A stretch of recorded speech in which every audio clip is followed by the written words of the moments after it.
Trump और Netanyahu को आमने सामने लाकर खड़ा कर दिया है।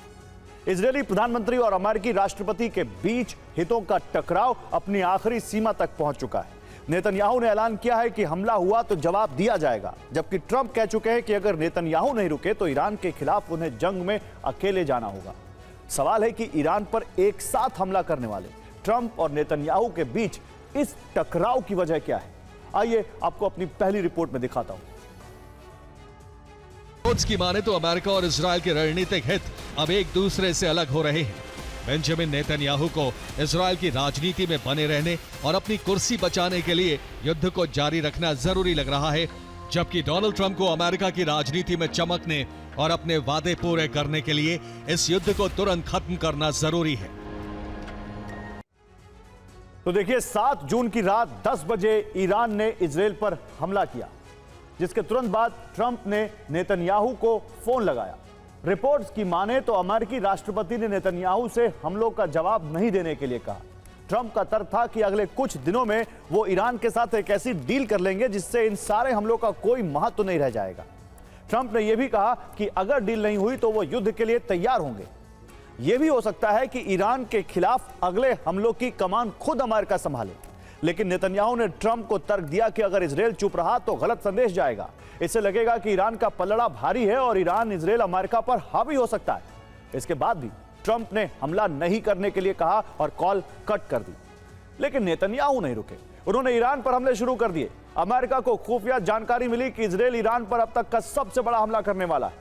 इसके बाद 8 जून को ट्रंप ने एक बार फिर नेतन्याहू को कॉल किया। ट्रंप ने साफ शब्दों में नेतन्याहू से कहा, बीबी तुम्हें सावधान रहना चाहिए। बीबी उनका निकनेम है, वरना बहुत जल्द तुम इस लड़ाई में अकेले रह जाओगे, जिसका सीधा सा मतलब था कि अमेरिका इजरायल की सैन्य मदद रोक सकता है।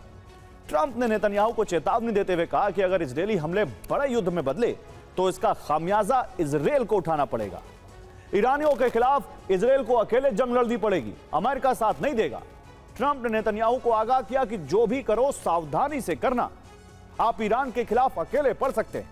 जिसके बाद बेंजामिन ने ट्रंप से पूछा कि अगर इजरायल हमले बंद करता है तो क्या ईरान भी हमले रोक देगा? ट्रंप ने इसका जवाब हां में दिया। इसके बाद बेंजामिन ने फिलहाल हमले नहीं करने की बात कहकर फोन काट दिया, लेकिन यह भरोसा नहीं दिया कि आगे इजरायल हमले नहीं करेगा। दरअसल युद्ध विराम के बाद इजरायल ने ईरान पर हमले रोक दिए, लेकिन लेबनान पर एयर स्ट्राइक जारी रखी।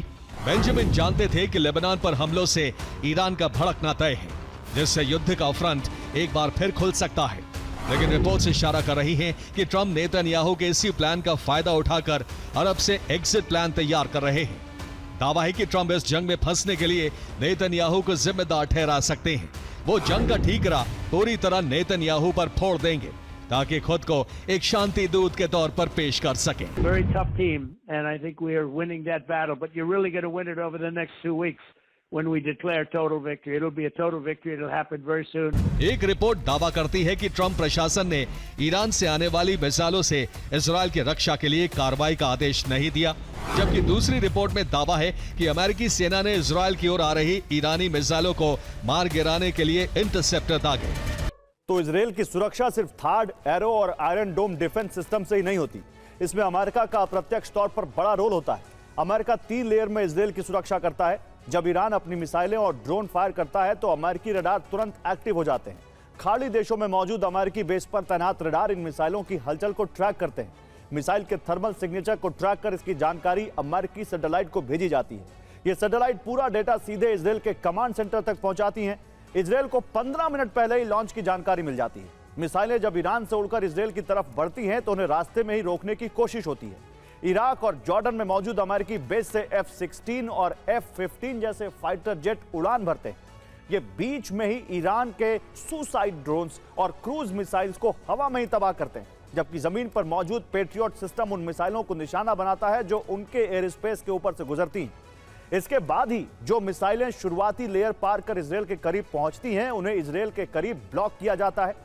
भूमध्य सागर और लाल सागर में तैनात अमेरिकी नौसेना के डिस्ट्रॉयर अपनी मिसाइलों से ईरानी बैलिस्टिक मिसाइलों को रोकते हैं और इसके बाद जो मिसाइलें बचती हैं उन्हें इजरायली डिफेंस सिस्टम तबाह करते हैं। यानी आधा खतरा तो अमेरिका खत्म कर देता है इजरायल पहुंचने से पहले। अब अगर अमेरिका इजरायल की मदद नहीं करता तो उसके लिए ईरानी मिसाइलों को रोकना बेहद मुश्किल हो जाएगा। लेबनान में इस वक्त जो कुछ भी हो रहा है वो ये साफ बता रहा है कि मिडिल ईस्ट का महासंग्राम अभी रुकने वाला नहीं है, बल्कि ये आग और ज्यादा भड़कने वाली। इजराइल इस बात पर अड़ गया है कि हिजबुल्लाह के अंत तक लेबनान पर हमले नहीं रुकेंगे।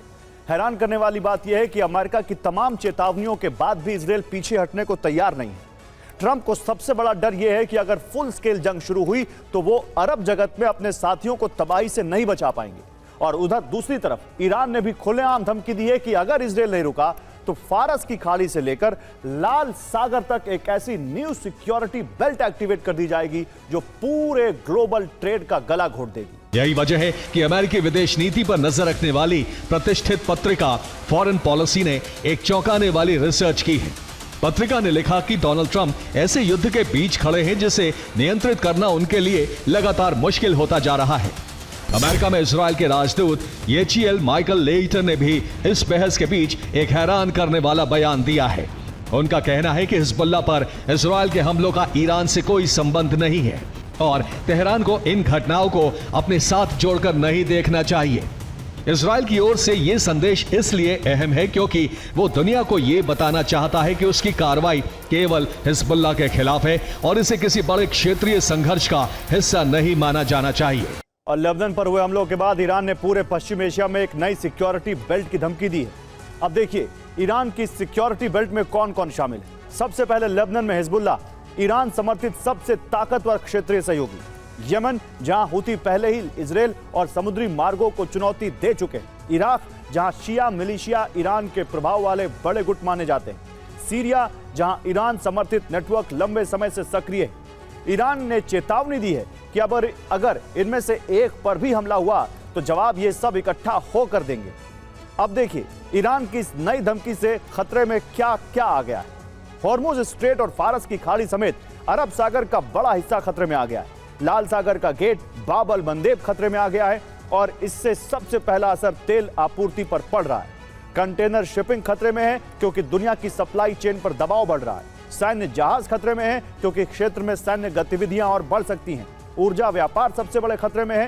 पूरी दुनिया की नजर इसी पर टिकी है। द क्रैडल ने दावा किया है कि अप्रैल 2026 के युद्ध विराम के बाद से इजराइल दक्षिणी लेबनान पर 3,400 से अधिक हवाई हमले कर चुका है। यह आंकड़ा बताने के लिए काफी है कि युद्ध विराम सिर्फ एक छलावा था।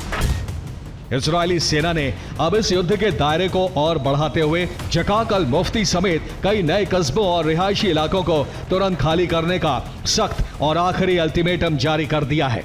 इजराइल के रक्षा मंत्री काट्स का कहना है कि अगर हिजबुल्लाह की तरफ से इजरायली हितों पर कोई भी जवाबी कार्रवाई की गई तो लेबनान की राजधानी बैरूत को इससे भी भयंकर तबाही का सामना करना पड़ेगा और वहां हमलों की तीव्रता कई गुना बढ़ा दी जाएगी।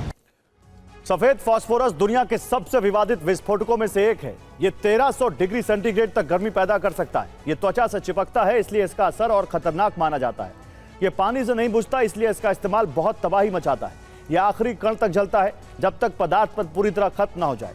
मानवाधिकार संगठनों का आरोप है कि दक्षिणी लेबनान में इसका जमकर इस्तेमाल हो रहा है, इसलिए इसके लिए अंतर्राष्ट्रीय जांच की मांग हो रही है।